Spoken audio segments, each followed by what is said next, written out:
देखिए कहाँ गए वो 52 मुल्क मुसलमानों के। सर समझिए मेरी बात को, आज कहाँ हैं वो 52 मुल्क? कहाँ गया सऊदी अरेबिया, कहाँ गया पाकिस्तान, कहाँ गए और सारे ममालिक मुसलमानों के? आज ईरान फोन करता है इंडिया के प्राइम मिनिस्टर नरेंद्र मोदी साहब को और उन्हें कहता है कि इस जंग का अगर पैचअप और खात्मा कोई करवा सकता है तो मोदी जी आप हैं। अब हम पाकिस्तानी जो सारा दिन अपने टीवी पे, अपने चैनल्स पे, हर जगह पे दिखाते हैं कि इंडिया मुसलमानों का दुश्मन है, उधर ये बताया जा रहा है कि इंडिया का मुस्लिम उम्मा के साथ बहुत अच्छे तल्लुकात हैं। आप कह रहा है। देखिए, इससे पहले मुस्लिम उम्मा, मुस्लिम कंट्रीज, OIC और ये अक़वाम मुत्तहिदा, ये सारे सिलसिले थे। देखिए, मैं बात जो करना चाह रहा हूँ, ये चीज़ें नाम लेने का मकसद ये था कि इन सबको बीच में लेके आऊँगा। देखिए, आज ईरान, जिस ईरान को हम समझ रहे थे, शुरू से न्यूज़ में जो हम सुन रहे थे और हर जगह पे देखने को मिल रहा था कि ईरान मुस्लिम उम्मा के लिए खड़ा हुआ है, हमास के साथ, फ़लस्तीन के साथ, और हमास को ये ईरान जो है सपोर्ट भी कर रहा है, बम भी दे रहा है, टैंक भी दे रहा है। सुनने में आ रही थी बातें, इसका 100% पता नहीं है, लेकिन सुनने में आ रहा था कि जो ईरान है पूरी हेल्प करेगा। देखिए कहाँ गए वो 52 मुल्क मुसलमानों के। सर समझिए मेरी बात को, आज कहाँ हैं वो 52 मुल्क? कहाँ गया सऊदी अरेबिया, कहाँ गया पाकिस्तान, कहाँ गए और सारे ममालिक मुसलमानों के? आज ईरान फोन करता है इंडिया के प्राइम मिनिस्टर नरेंद्र मोदी साहब को और उन्हें कहता है कि इस जंग का अगर पैचअप और खात्मा कोई करवा सकता है तो मोदी जी आप हैं, तो आप इस जंग का फैसला करवा सकते हैं। अब मुझे बताइए, आपका OIC कहाँ गया?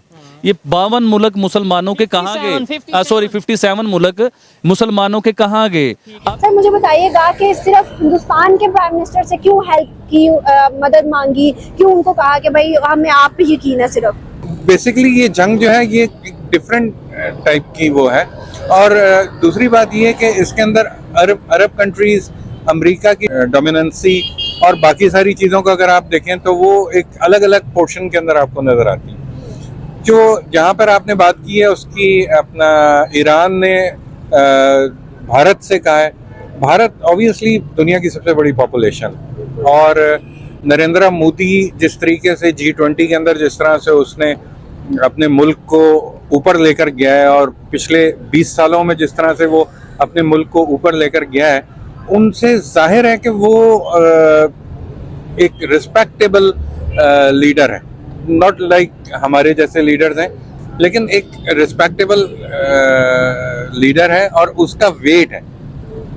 वेट सिर्फ उसका अपना जाती वजन नहीं, उसका जो है उसका बातों में वजन है। बातों में वजन है। और ऑब्वियसली अगर वो अमेरिका के ऊपर दबाव डालता है तो वेस्ट के और अमेरिका के बहुत सारे ऐसे मामलात हैं जो कि कोरिलेट कर रहे हैं इंडिया के साथ। तो ऑब्वियसली इंडिया की जो अहमियत है वो पाकिस्तान तो खैर किसी खाते में नहीं है, तो इंडिया की अहमियत इस हवाले से ज़रूर है कि इंडिया अगर दबाव डालता है तो मैं ज़ाती तौर के ऊपर ये समझता हूँ कि उसके रिजल्ट आ सकते हैं। जय हिंद दोस्तों। तो जैसा कि पाकिस्तानी चर्चा कर रहे हैं कि इजराइल और हमास के बीच जो संघर्ष चल रहा है उसे भारत रुकवा सकता है, और स्वाभाविक है भारत से रुकवाने के लिए कई मुस्लिम देशों ने बातचीत भी की है इस मामले में कि भारत दखल अंदाजी करे, और भारत का समर्थन हर कोई चाहता है। इजराइल भी चाहता है और ईरान और ये कतर वाले भी चाहते हैं, क्योंकि हमास को खड़ा करने के पीछे कतर और ईरान का ही हाथ है। ये तो खुली बात है, लेकिन अब मजबूरियां होती हैं डिप्लोमेटिक, इसलिए क्योंकि अमेरिका को देखिए, अमेरिका का बेस है कतर में, जबकि कतर में ही बैठे हुए हैं हमास के टॉप लीडर, कुछ ईरान में बैठे हुए हैं। कतर में तो हालांकि कहीं के भी देख लीजिए, हमास तो बहुत छोटी चीज़ है, बड़े बड़े आतंकी संगठनों के बेस आपको कतर में मिल जाएंगे। कतर का तो नेचर ही ऐसा रहा है। तो यहाँ पर पाकिस्तानी बड़े जले भुजे हुए हैं, क्योंकि पाकिस्तानियों को पीड़ा हो रही है। आज भारत वो कर रहा है जो उनकी क्या, भारतीयों की कल्पना से ही बाहर था। 2014 से पहले ऐसा हम सोच भी नहीं सकते थे, लेकिन प्रधानमंत्री नरेंद्र मोदी के आने के बाद उन्होंने और डॉक्टर एस जयशंकर ने जो नीतियाँ बनाई हैं उसका असर भी दिख रहा है। हालांकि अब यहाँ पर आप देखें तो इजराइल से हमने बात की है, ईरान से बात की है, लेकिन ना तो हम इजराइल को ये कह सकते हैं कि आप रुक जाइए, और ना हम ईरान को कोई ज़्यादा दबाव डाल सकते हैं, क्योंकि वो आतंकी संगठन के समर्थन में खड़े हुए हैं। उसे खड़ा करने के पीछे ईरान और कतर का ही हाथ है, क्योंकि हमारे दोनों से अच्छे संबंध हैं। और यहाँ देखा जाए तो वैश्विक राजनीति में कोई दोस्त नहीं होता है, सब अपने अपने हितों के हिसाब से चलते हैं। भारत की पोजीशन है इस समय, मानना पड़ेगा ये तो कि भारत की पोजीशन है, वो किसी से भी बात करने में सक्षम है। कोई भी देश हो, किसी से भी बात करने में भारत सक्षम है। दोनों से अच्छे रिलेशन हैं। यहाँ पर आप देख लीजिए, कतर से भी हमारे हालांकि अच्छे रिलेशन हैं, लेकिन उन्होंने दबाव डालने के लिए क्या किया है, हमारे जो पूर्व नेवी के सैनिक हैं उनको फांसी की सज़ा दे दी है। हालांकि उस पर बातचीत चल रही, कई लेवल पे बातचीत होगी, कई विकल्प भारत के पास भी हैं उस मामले में। तो अब ऐसा सीधा सीधा कोई भी एक्शन भारत नहीं ले सकता, क्योंकि भारत बहुत आगे की सोच कर चलता है।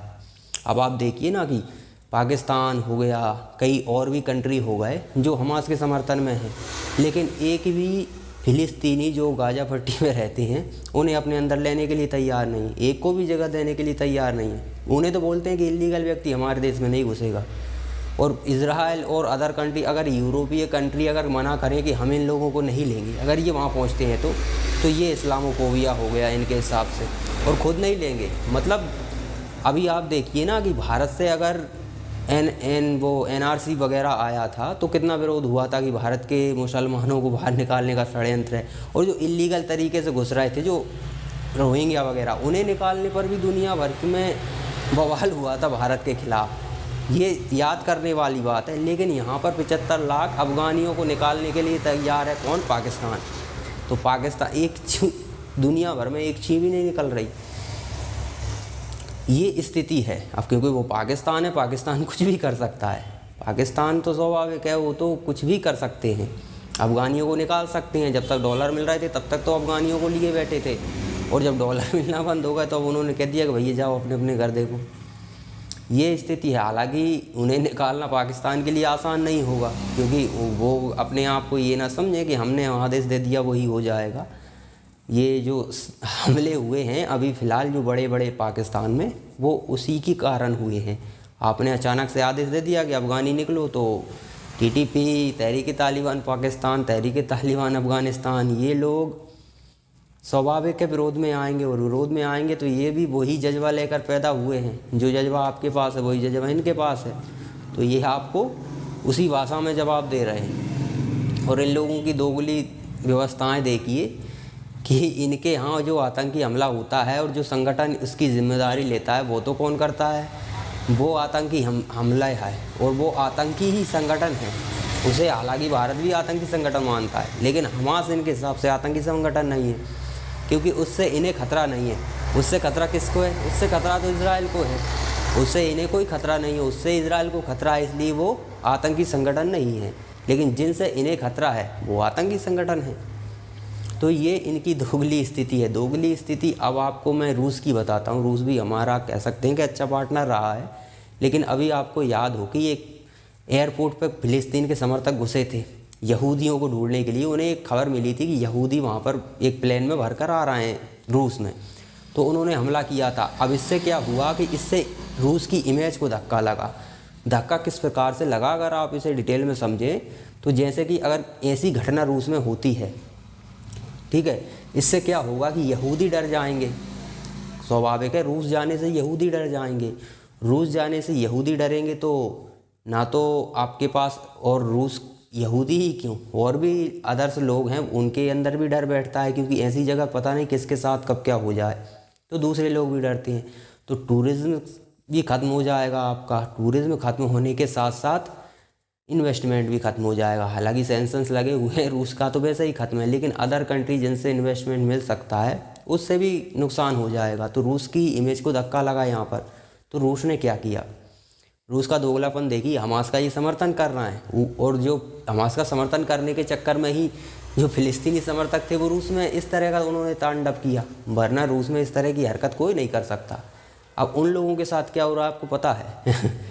दुनिया को कोई ख़ास खबर मिलती नहीं, क्योंकि जहाँ तानाशाही होती है ना वहाँ ऐसा ही होता है। वहाँ की खबर ज़्यादातर बाहर नहीं आती। सभी लोगों को अरेस्ट कर लिया गया है। अब जहाँ तानाशाही है वहाँ अरेस्ट करने के बाद तब इससे इलाज होता है।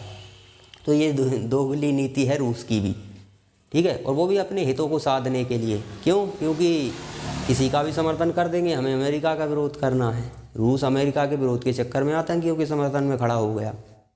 ये युद्ध इजराइल और ईरान के बीच होता तो ठीक था, समर्थन अपने अपने हिसाब से करते। भारत भी डबल स्टैंडर्ड होता, हम बीच का रास्ता रखते।